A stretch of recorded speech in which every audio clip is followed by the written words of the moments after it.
안녕하세요. 맛있는 성경입니다. 오늘은 출애굽기 2장 시작하도록 하겠습니다. 지난 시간 출애굽기 1장을 통해서 하나님께서 이스라엘 백성들 민족으로 만들어 주셨지만 그 민족들에게 가해지는 고난, 그리고 그 고난 중에도 이스라엘 백성들이 그 극복하고 그리고 이겨내면서 하나님을 의지하는 그런 모습들, 이스라엘 백성들 사이에서도 연약한 여인들을 통해서 이스라엘 백성들이 합력해서 하나님의 뜻을 이루어가는 모습들을 함께 나눠봤습니다. 이제 출애굽기 2장에서는 이 고난받는 백성들의 부르짖음에 하나님께서 응답하시고, 그리고 그 부르짖음에 하나님이 예비하신 모세라는 구원자를 등장시켜 주시죠.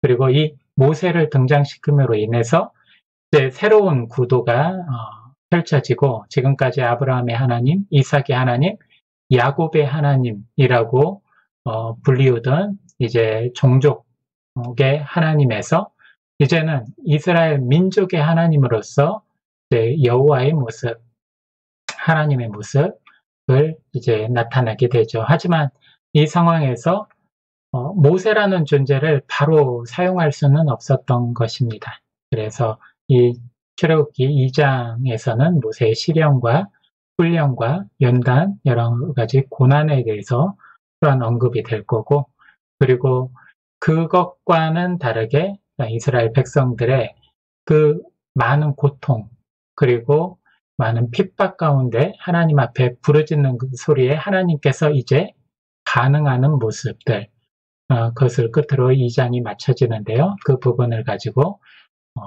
상세히 함께 나눠보도록 하겠습니다.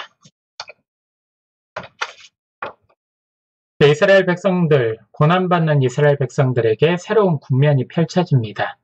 바로 하나님이 예비하신 이 고난에서 해방시켜줄 모세가 탄생을 하게 되고, 또한 이 모세를 하나님의 사역자로 사용하기 위해서 하나님께서는 모세에게 시련과 연단을 부여하시죠. 그리고 이 이스라엘 백성들 고난 중에 이제 하나님 앞에 더욱더 간절하게 부르짖는데, 그 부르짖음에 반응하시는 하나님의 모습을 볼 수가 있습니다. 모세가 이제 나이가 120세까지 살아가는데요. 거의 정확하게 3등분이 됩니다. 그래서 모세의 일생을 보면은 이제 모세의 3기 인생이라고 하죠. 첫 번째는 이제 왕궁에서의 삶이죠.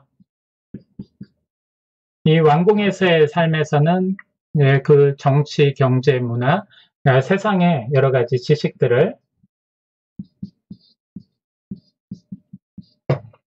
배우게 됩니다.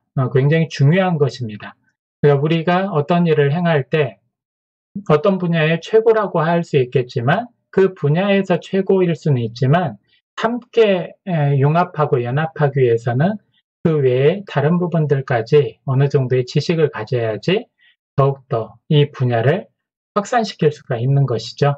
마찬가지로 하나님이 사람을 사용할 때는 그 한 분야를 사용하기도 하지만, 특별히 지도자들에게 많은 부분들 하나님의 지혜와 어떤 여러 가지 지식을 얻을 수 있는 환경들을 허락하십니다. 그래서 왕궁에서의 삶이 40년, 그리고 이제 오늘 언급이 될 텐데, 이제 모세가 시련과 고통의 시간을 겪는 그 미디안 광야의 삶이 있죠.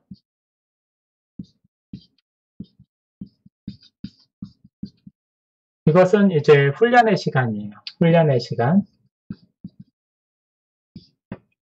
연단의 시간이라고 할 수 있죠. 미디안 광야에서 목축을 하고 거기서 여러 가지 인간의 노동을 하고 하지만, 광야라는 지역의 현실을 우리는 잘 모릅니다. 광야는 쉽게 말하면 사막과 같은 곳이죠. 불모지이고, 그런 곳에서, 척박한 곳에서 이제 양을 키우고 여러 가지 먹고 살기 위해서 노력하고, 그 자연의 많은 위력 앞에서 무릎을 꿇어야 되고 많은 시련들이 있겠죠. 거기서 하나님 앞에 무릎 꿇고 하나님과 교제하는 과정들, 모든 것이 훈련이 될 수 있죠. 세 번째, 이제 우리가 잘 아는 출애굽.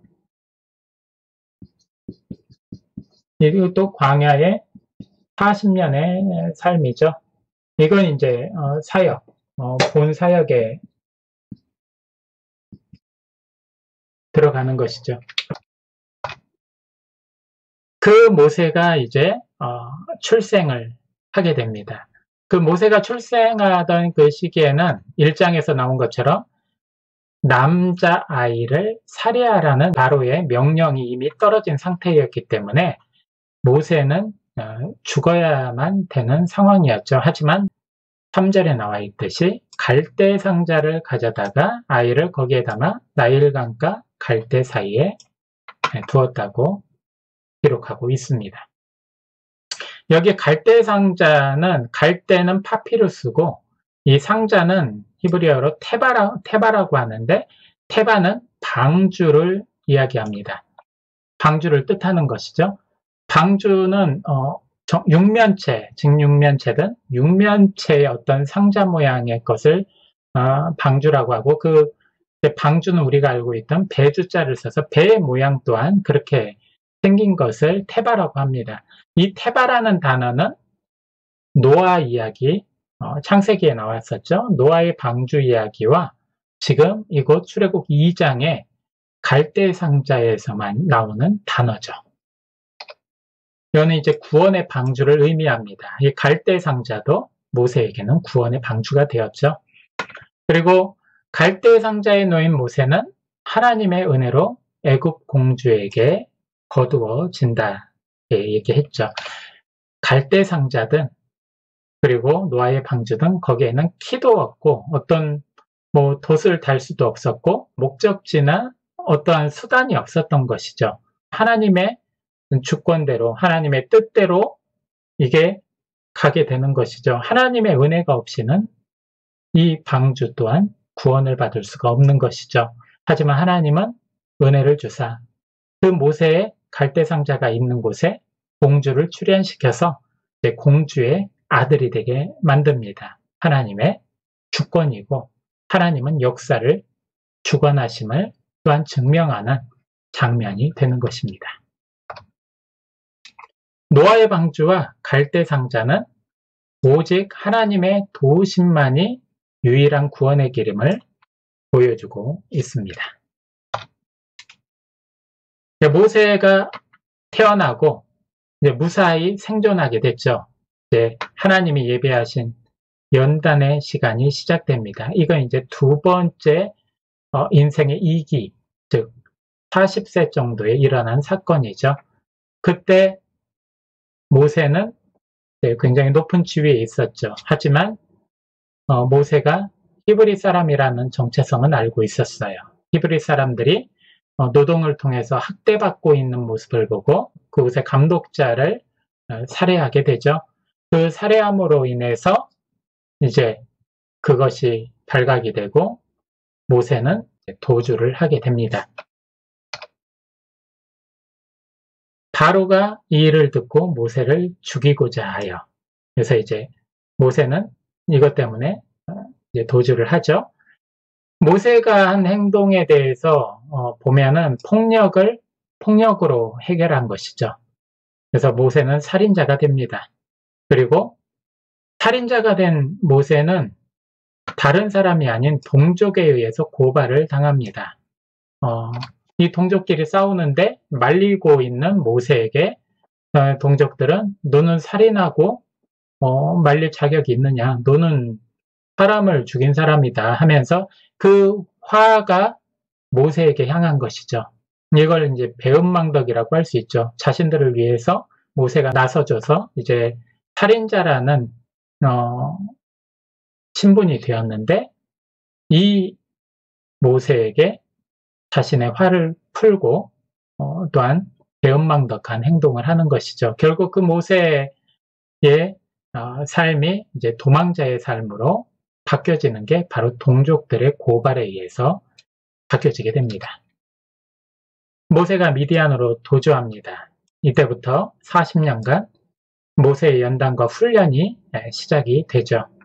아무튼지 폭력은 또 다른 폭력을 낳기 때문에 모든 폭력은 거부되어야 됩니다. 자, 이스라엘 백성들 계속 가중되고 혹독해지는 노동의 또 노예 생활에 하나님 앞에 더욱 간절히 부르짖게 됩니다. 23절 보면 이스라엘 자손은 고된 노동으로 말미암아 탄식하여 부르짖으니 그 고된 노동으로 말미암아 부르짖는 소리가 하나님께 상달된지라. 우리가 어떤 삶을 살아가면서 고난과 고통과 절망에 처했을 때 성경에서 보면 하나님께 부르짖는 모습이 자주 나와요. 그런데 실제 삶에서는 그런 모습이 자주 나오지를 않습니다. 내가 조금만 여유가 있다면 하나님을 부르짖는 것은 이제 뒤로 미뤄지고 여러 가지 방법과 사람을 찾아다닙니다. 하나님은 뭐 그렇게 열심히 해결을 하기 위해서 방법을 찾는 것을 나무라는 것은 아니죠. 우선은 전능하신 하나님, 나를 보호하시고 인도하시는 하나님, 그리고 나의 모든 것을 하시는 하나님께 먼저 아뢰기를 원하시는 거죠. 부르짖기를 원하시죠. 그리야 할 때 하나님께 최선을 다하여 부르짖고 내가 할 수 있는 바 하나님이 주시는 지혜와 지식과 열어주시는 환경을 통해서 이 모든 것들을 해결해 나갈 때 합력해서 선을 이루는 열매를 맺게 되는 것이죠. 하나님은 당신을 자녀들이 찾기를 원하십니다. 하나님은 이처럼 부르짖음에 반드시 응답을 하십니다. 그리고 하나님은 언약을 반드시 기억하시고 성취를 하시죠. 예레미야 33장 3절 우리가 잘 아는 말씀이죠. 너는 내게 부르짖으라. 내가 내게 응답하겠고 내가 알지 못하는 크고 은밀한 일을 내게 보이리라. 하나님께서는 분명히 고난 가운데 있는 우리들을 주목한다고 지난 시간에 말씀드렸습니다. 이 주목하고 있는 이유는 정말 너희가 하나님을 의지하는지 하나님을 찾는지 믿는지 이거를 본다고 신명기 말씀을 통해서 하나님이 말씀을 해주셨죠. 하나님은 고난을 통해서 우리를 시험하는 게 우리를 괴롭히는 게 아니라 이 시험을 통해서 이제 믿음의 단계를 높이고 하나님이 이 응답을 줄 수 있는 자격이 되는지를 판단하는 근거가 되기도 하는 것이죠. 하나님은 고난 중에 하나님을 찾기를 원하십니다. 그리고 하나님은 고난이 아니더라도 일상에서 하나님을 인정하고 하나님을 의지하기를 원하십니다. 그렇게 사는 자에게 하나님의 자녀의 특권을 주시고 바로 응답으로 열매 맺게 해주시는 것이죠. 당신은 하나님의 말씀을 믿고 있습니까? 아니면 당신은 하나님을 진실로 믿고 있습니까? 예수님을 믿고 있습니까? 우리가 매일 묵상하는 성경은 하나님의 말씀과 뜻이 기록된 약속의 책입니다. 하나님의 말씀을 믿는 자는 바라는 것을 현실로 만드는 능력이 있습니다. 애굽의 백성들 또한 아브라함의 언약, 하나님이 해주신 이 언약을 믿고 하나님께 간구하여서 자유를 얻었습니다. 하나님의 말씀을 알고만 있지 마시고 믿으시기 바랍니다. 당신에게 놀라운 일이 일어날 것입니다. 이상으로 출애굽기 2장을 마치고 다음 시간 출애굽기 3장과 4장 나는 나다라는 제목으로 함께 은혜를 나누겠습니다.